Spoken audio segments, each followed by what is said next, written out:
Do I work with builders to prevent mold during the building process? Yes, 100%. I was just crawling all over trusses yesterday on a construction site at night, looking for mold on the framing and on the trusses and everything. So that way we can remove it right before any sort of next sequence occurs. And then also just ensuring that stuff is stored properly, the right sequencing of events from building materials, bringing building materials in is done properly.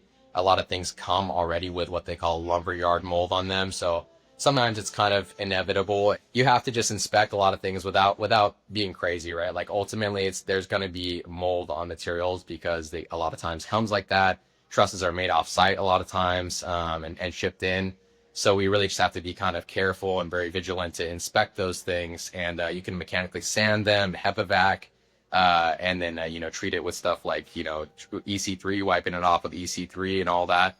Really great. And then of course you can test it with hydrogen peroxide to see if it bubbles up too, to make sure it's pulled out. But I would work with like a mold professional there, an IEP or a building biologist, to come and inspect your site throughout the build process. And I personally do work with builders to make sure they're building to building biology standards, including the mold aspect. So great question.